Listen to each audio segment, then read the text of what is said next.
ಹಿಂದಿನ ಅವಧಿಯಲ್ಲಿ ವಿಶ್ವಸಂಸ್ಥೆಯ ಸಾಧನೆಗಳನ್ನು ನೋಡುವಂಥ ಸಂದರ್ಭದಲ್ಲಿ ರಾಜಕೀಯ ಸಾಧನೆಗಳನ್ನು ನೋಡಿದ್ದೀವಿ.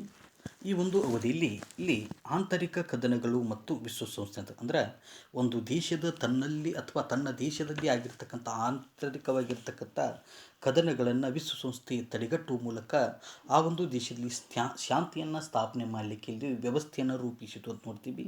ಅವುಗಳನ್ನ ಈ ಕೆಳಗಿನಂತೆ ನೋಡೋಣ. ವಿಶ್ವಸಂಸ್ಥೆಯ ಸನ್ನದಿನ ಪ್ರಕಾರ ಯಾವುದೇ ರಾಷ್ಟ್ರದ ಆಂತರಿಕ ವಿಷಯದಲ್ಲಿ ವಿಶ್ವಸಂಸ್ಥೆ ಪ್ರವೇಶಿಸುವಂತಿಲ್ಲ.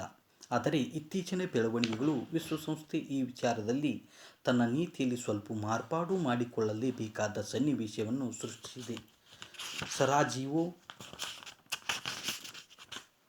ಸೋಮಾಲಿಯಾ, ಉಗಾಂಡ, ರ್ಯಾಂಡ್ಗಳಲ್ಲಿ ತಲೆ ಎತ್ತಿರುವ ಆಂತರಿಕ ಪ್ರಕ್ಷುಬ್ಧತೆ. ಈ ನಿಟ್ಟಿನಲ್ಲಿ ವಿಶ್ವಸಂಸ್ಥೆ ತನ್ನ ನೀತಿ ಮರುಪರಿಶೀಲನೆ ಮಾಡಬೇಕಾದ ಅವಶ್ಯಕತೆಯನ್ನು ಅನಿವಾರ್ಯವಾಗಿದೆ.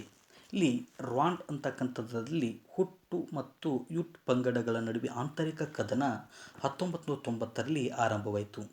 ಸುಭದ್ರ ಸರ್ಕಾರ ಇಲ್ಲಿ ಕನಸಾಗುತ್ತಕ್ಕಂಥದ್ದನ್ನು ನಾವು ನೋಡ್ತೀವಿ. ಇಲ್ಲಿ ತಂಡವಾಗಿ ಪ್ರವೇಶಿಸಿದ ವಿಶ್ವಸಂಸ್ಥೆ ಶಾಂತಿ ಸ್ಥಾಪನೆಗಾಗಿ ನಡೆಸಿರುವ ಯತ್ನಗಳು ಶ್ಲಾಘನೀಯವಾಗಿವೆ. ಸಾವು ಬದುಕಿನ ನಡುವೆ ಜೀವ ಹಿಡಿದು ಕುಳಿತಿದ್ದ ಅಸಂಖ್ಯಾತ ಜನರ ಆಶಾಕಿರಣ ಈಗ ವಿಶ್ವಸಂಸ್ಥೆ ಎಂದೇ ಅಂತಕ್ಕಂಥದ್ದನ್ನು ನಾವು ಕಾಣಬಹುದು. ಇನ್ನು ಸೊಮಾಲಿಯಾವನ್ನು ನೋಡಿದಾಗ ಈಶಾನ್ಯ ಆಫ್ರಿಕಾದ ಸೊಮಾಲಿಯಾದ ಎರಡು ವಿರೋಧಿ ಮುಸ್ಲಿಂ ಬಣಗಳ ನಡುವೆ 1991ರಿಂದಲೂ ಆಂತರಿಕ ಕದನ ಸಂಭವಿಸಿದೆ. 1991ರಲ್ಲಿ ಅಧ್ಯಕ್ಷ ಬರ್ವೆ ನಿಧನ ನಂತರ ಎರಡು ವಿರೋಧಿ ಬಣಗಳ ನಾಯಕರಾದ ಅಲಿ ಮಹ್ದಿ ಮತ್ತು ಮಹಮ್ಮದ್ ಫರಾಹ ಅಂತಕ್ಕಂಥ ಇಬ್ಬರ ಅಧಿಕಾರಕ್ಕಾಗಿ ಜರುಗಿದ ಸೆಣಸಾಟ ಮತ್ತು ತೀವ್ರವಾಗಿರ್ತಕ್ಕಂಥದ್ದು. ಅಸಂಖ್ಯಾತ ನಾಗರಿಕರು ಸಾವು ನೋವಿನ ದವಡಿಯಲ್ಲಿ ಸಿಲುಕಿರ್ತಕ್ಕಂಥದ್ದನ್ನು ಕಾಣ್ತೀವಿ. ಆಹಾರ, ನೀರು ಮೊದಲಾದ ಕನಿಷ್ಠ ಅವಶ್ಯಕತೆಗಳು ಕೂಡ ಅವರುಗಳಿಗೆ ಲಭ್ಯವಿಲ್ಲವಾಗಿದೆ. ವಿಶ್ವಸಂಸ್ಥೆ ರವಾನಿಸಿದ ಆಹಾರ ಪದಾರ್ಥಗಳ ಪೊಟ್ಟಣ, ನೀರು, ಔಷಧಿಗಳು ಜನತೆಗೆ ತಲುಪದಂತೆ ವಿರೋಧಿ ಬಣಗಳು ಪರಸ್ಪರ ತೋಚುತ್ತಿತ್ತು. ಹಾಹಾಕಾರ ಉಂಟಾಗದೆ ಇಲ್ಲಿ ಇಂತಹ ಪರಿಸ್ಥಿತಿಯನ್ನು ಹತೋಟಿಗೆ ತರುವ ಸಲುವಾಗಿ ವಿಶ್ವಸಂಸ್ಥೆ ಯಾವುದೇ ದೇಶಗಳ ಆಂತರಿಕ ವ್ಯವಹಾರದಲ್ಲಿ ಪ್ರವೇಶಿಸದಿರುವ ತನ್ನ ಸಾಂಪ್ರದಾಯಿಕ ನೀತಿಯನ್ನು ಬದಲಾವಣೆ ಮಾಡಿಕೊಂಡು ಈಗ ಸೊಮಾಲಿಯಾ ಮೊದಲಾದ ಕಡೆ ಪ್ರವೇಶ ಮಾಡಬೇಕಾದ ಪರಿಸ್ಥಿತಿ ಬಂದಿದೆ. ವಿಶ್ವಸಂಸ್ಥೆ ಶಾಂತಿ ಪಡೆಯನ್ನು ಸೊಮಾಲಿಯಾಕ್ಕೆ ರವಾನಿಸಿ ಅಲ್ಲಿನ ಆಂತರಿಕ ಕದನವನ್ನು ಹತ್ತಿಕ್ಕುವಲ್ಲಿ ಶ್ರಮಿಸಿತು. ನಂತರ ಶಾಂತಿ ಪಡೆ ಅಲ್ಲಿಂದ ಕಾಲ್ತೆಗೆಯಲಾರಂಭಿಸಿತು. ಆದರೆ 1995 ಏಪ್ರಿಲ್ನಲ್ಲಿ ಎರಡು ಗೆರಿಲ್ಲಾ ಬಣಗಳು ಪುನಃ ಅಧಿಕಾರಕ್ಕಾಗಿ ತಮ್ಮ ರಾಕ್ಷಸಿ ಕೃತ್ಯವನ್ನು ಆರಂಭಿಸಲಾಗಿ ಪರಿಸ್ಥಿತಿ ಶೋಚನೀಯವಾಗಿರ್ತಕ್ಕಂಥದ್ದನ್ನು ಕಾಣ್ತೀವಿ. ನೆಕ್ಸ್ಟ್ ಒನ್ ಕಾಂಬೋಡಿಯಾ ಅಂತ ನೋಡ್ತೀವಿ. ಕಾಂಬೋಡಿಯಾದಲ್ಲಿ 2 ದಶಕಗಳಿಂದಲೂ ರಾಜಕೀಯ ಭದ್ರತೆ ಇರಲಿಲ್ಲ. ಹಲವು ಗೊರಿಲ್ಲಾ ಗುಂಪುಗಳು ಅಧಿಕಾರ ಹಿಡಿಯುವ ಸನ್ನಾಹ ನಡೆಸುತ್ತಿದ್ದು ಅನೇಕ ಕಡು ಕಷ್ಟಗಳಿಗೀಡಾಗಿರ್ತಕ್ಕಂಥದ್ದನ್ನು ಕಾಣ್ತೀವಿ. 1990 ಕಾಂಬೋಡಿಯಾದ ಆಂತರಿಕ ಸ್ಥಿತಿ ಶೋಚನೀಯವಾಗಿರ್ತಕ್ಕಂಥದ್ದನ್ನು ನೋಡಬಹುದು.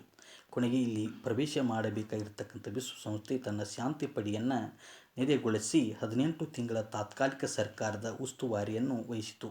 ವಿಶ್ವಸಂಸ್ಥೆ ಚುನಾವಣೆಗಳನ್ನು ನಡೆಸಿ ಜನತಾ ಸರ್ಕಾರವನ್ನು 1993ರಲ್ಲಿ ನೆಲೆಗೊಳಿಸಿರ್ತಕ್ಕಂಥದ್ದು.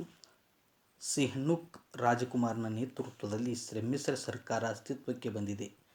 ಖಮೇರ್ ರೋಷನ್ ನೇತೃತ್ವದ ಗೆರಿಲ್ಲಾ ಪಡೆಗಳಿಂದ ಶಾಂತಿ ಪಡೆ ಶಸ್ತ್ರಾಸ್ತ್ರಗಳನ್ನು ಇನ್ನೂ ವಶಪಡಿಸಿಕೊಳ್ಳಲಾಗಿಲ್ಲ. ಅವು ಮುಂದೇನು ಮಾಡಬಲ್ಲವು ಎಂಬುದು ಕಾದು ನೋಡಬೇಕಾಗಿರತಕ್ಕಂಥ ಒಂದು ವಿಷಯವಾಗಿದ್ದು, ಸದ್ಯಕ್ಕೆ ಕಾಂಬೋಡಿಯಾದಲ್ಲಿ ಜನಜೀವನವು ಹಾಗೂ ಆಡಳಿತವನ್ನು ತಪ್ಪಿದ ದಾರಿಯಿಂದ ಹಳಿಯ ಮೇಲೆ ತಂದಿರುವುದು ವಿಶ್ವಸಂಸ್ಥೆ ಶ್ರಮದ ಫಲ ಅಂತೇಳಿ ನಾವು ಗಮನಾರ್ಹ ಸಾಧನೆಯನ್ನು ಕಾಣಬಹುದು.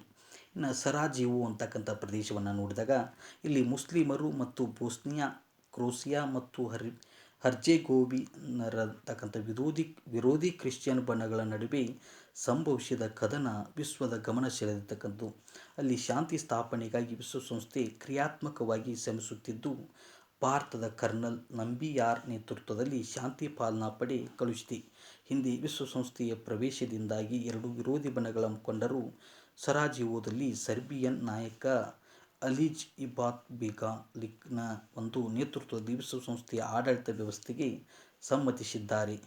ಇದು ಬೋಸ್ನಿಯಾ, ಸರ್ಬಿಯಾ ಮತ್ತು ಹರ್ಜೆಗೋವಿನಾದಲ್ಲಿ ಒಂದು ಮುಸ್ಲಿಮರು ಮತ್ತು ಕ್ರಿಶ್ಚಿಯನ್ನರ ನಡುವೆ ರಾಜಿ ವ್ಯವಸ್ಥೆ ಆಗುವವರೆಗೆ ಜಾರಿಯಲ್ಲಿ ಇರುವುದಾಗಿದೆ. ಹಲವು ಸಮಸ್ಯೆಗಳು ಪ್ರಭಾವಪೂರ್ಣವಾಗಿ ಬಗೆಹರಿಸಲು ಸಾಧ್ಯವಾಗದಿದ್ದರೂ ಆ ದಿಶೆಯಲ್ಲಿ ಅದು ಮಾಡುತ್ತಿರುವ ಪ್ರಯತ್ನವು ಮಹತ್ವಪೂರ್ಣವಾಗಿದೆ. ಕೆಲವು ರಾಷ್ಟ್ರಗಳ ಸಮಸ್ಯೆಯನ್ನು ಬಗೆಹರಿಸಲು ವಿಶ್ವಸಂಸ್ಥೆ ವಿಫಲವಾಗಿರತಕ್ಕಂಥದ್ದು ಎಂದು ದೂರುವುದರಲ್ಲಿ ಅರ್ಥವಿಲ್ಲ. ಎಚ್.ಸಿ. ಪರ್ಕಿನ್ಸ್ ಅಭಿಪ್ರಾಯದಂತೆ ಇದರ ವಿಫಲತೆಯ ಬೇರುಗಳು ಆಯಾ ರಾಷ್ಟ್ರದ ರಾಷ್ಟ್ರೀಯತೆ, ಸಾಮ್ರಾಜ್ಯಶಾಹಿ ರಾಷ್ಟ್ರೀಯ ಮನೋಧರ್ಮ ಮತ್ತು ಮಾನವ ಜನಾಂಗದ ಅತಿರೇಕದಲ್ಲಿ ಬೇರು ಬಿಟ್ಟಿರತಕ್ಕಂಥದ್ದು ಎಂಬುದು ಇಲ್ಲಿ ಅರ್ಥಪೂರ್ಣವಾಗಿರ್ತಕ್ಕಂಥದ್ದು. ಇನ್ನು ಆರ್ಥಿಕ ಮತ್ತು ಸಾಮಾಜಿಕ ಕ್ಷೇತ್ರಗಳಲ್ಲಿ ಸಾಧನೆಗಳನ್ನು ನೋಡಿದಾಗ ಹಲವು ರಾಜಕೀಯ ಸಮಸ್ಯೆಗಳನ್ನು ವಿಶ್ವಸಂಸ್ಥೆ ಫಲಪ್ರದವಾಗಿ ಬಗೆಹರಿಸಲು ಸಾಧ್ಯವಿಲ್ಲವಾದರೂ ಆರ್ಥಿಕ ಮತ್ತು ರಾಜಕೀಯೇತರ ಕ್ಷೇತ್ರಗಳಲ್ಲಿ ಉಪಾಂಗಗಳಾದ ಅಂತಾರಾಷ್ಟ್ರೀಯ ಶೈಕ್ಷಣಿಕ, ವೈಜ್ಞಾನಿಕ ಮತ್ತು ಸಾಂಸ್ಕೃತಿಕ ಸಮಿತಿ ಇರಬಹುದು, ವಿಶ್ವ ಆರೋಗ್ಯ ಸಂಸ್ಥೆ ಇರಬಹುದು, ಅಂತಾರಾಷ್ಟ್ರೀಯ ಕಾರ್ಮಿಕ ಸಮಿತಿ ಮುಂತಾದವುಗಳ ಮುಖಾಂತರ ಗಮನಾರ್ಹ ಪ್ರಗತಿ ಸಾಧಿಸಿರ್ತಕ್ಕಂಥದ್ದನ್ನು ಕಾಣ್ತೀವಿ. ಅಂತಾರಾಷ್ಟ್ರೀಯ ಶೈಕ್ಷಣಿಕ, ವೈಜ್ಞಾನಿಕ ಮತ್ತು ಸಾಂಸ್ಕೃತಿಕ ಸಮಿತಿಯ ಕಾರ್ಯಚಟುವಟಿಕೆಗಳಲ್ಲಿ ಅನೇಕ ಹಿಂದುಳಿದ ರಾಷ್ಟ್ರಗಳು ಇಂದು ಪುರೋಭಿವೃದ್ಧಿ ಕಂಡಿರ್ತಕ್ಕಂಥದ್ದು. ಈ ಅಂಗದ ಮೂಲಕ ವಿಶ್ವಸಂಸ್ಥೆ ಹಿಂದುಳಿದ ದೇಶಗಳಲ್ಲಿ ಶಿಕ್ಷಣ, ವಿಜ್ಞಾನ, ತಾಂತ್ರಿಕ ಮತ್ತು ಸಾಂಸ್ಕೃತಿಕ ಕ್ಷೇತ್ರಗಳಲ್ಲಿ ಅನೇಕ ದೇಶಗಳಿಗೆ ಸಾಕಷ್ಟು ನೆರವನ್ನು ನೀಡಿರ್ತಕ್ಕಂಥದ್ದು, ಇನ್ನೂ ಕೂಡ ನೀಡುತ್ತಲೇ ಇರತಕ್ಕಂಥದ್ದನ್ನು ಕಾಣ್ತೀವಿ. ಇದೇ ರೀತಿಯಲ್ಲಿ ಅಂತಾರಾಷ್ಟ್ರೀಯ ಮಕ್ಕಳ ಆಪತ್ಧನ ನಿಧಿಯಿಂದ ಸಹಾಯ ನೀಡುವ ಮೂಲಕ ಆಹಾರ ಮತ್ತು ಮಕ್ಕಳ ಪೌಷ್ಟಿಕಾಹಾರದ ಕೊರತೆಯನ್ನು ಬಗೆಹರಿಸಲು ಯೋಜಿಸಿದೆ. ಮಕ್ಕಳಿಗೆ ಮೂಲಭೂತವಾಗಿ ಅವಶ್ಯವಾದ ಅನುಕೂಲಗಳನ್ನು ಕಲ್ಪಿಸಲು ಪ್ರಯತ್ನ ಕೂಡ ವಿಶ್ವಸಂಸ್ಥೆ ನಡೆಸಿರ್ತಕ್ಕಂಥದ್ದು. ವಿಶ್ವಸಂಸ್ಥೆಯ ಮತ್ತೊಂದು ಮುಖ್ಯ ಅಂಗ ವಿಶ್ವ ಆರೋಗ್ಯ ಸಂಸ್ಥೆ. ಇದರ ಆಶ್ರಯದಲ್ಲಿ ಪ್ರಪಂಚದಾದ್ಯಂತ ಜನತೆಯ ಆರೋಗ್ಯವನ್ನು ಉತ್ತಮಪಡಿಸಲು ಮಹಾನ್ ಯೋಜನೆಯನ್ನೇ ಸಿದ್ಧಗೊಳಿಸಿದೆ. ಈ ನಿಟ್ಟಿನಲ್ಲಿ ಮಲೇರಿಯಾ, ಸಿಡುಬು, ಕ್ಷಯ, ಕಾಲರಾ, ಕುಷ್ಠರೋಗ, ಪ್ಲೇಗು ಮುಂತಾದ ಭೀಕರ ರೋಗಗಳನ್ನು ನಿರ್ಮೂಲನೆ ಮಾಡುವಲ್ಲಿ ಅಪಾರ ಯಶಸ್ಸು ಕೂಡ ಗಳಿಸಿರ್ತಕ್ಕಂಥದ್ದು. ಈ ರೋಗಗಳಿಂದಾಗಿದ್ದ ಸಾವುಗಳ ಸಂಖ್ಯೆ ಈಗ ಬಹುಮಟ್ಟಿಗೆ ಕಡಿಮೆಯಾಗಿರ್ತಕ್ಕಂಥದ್ದು. ಆರೋಗ್ಯ ಶಿಕ್ಷಣವನ್ನು ಅದರಲ್ಲೂ ಹೆಚ್ಚಾಗಿ ಗ್ರಾಮಗಳಲ್ಲಿ ಜನಪ್ರಿಯಗೊಳಿಸಲು ಸೂಕ್ತ ಕ್ರಮಗಳನ್ನು ಕೈಗೊಂಡಿರ್ತಕ್ಕಂಥದ್ದು.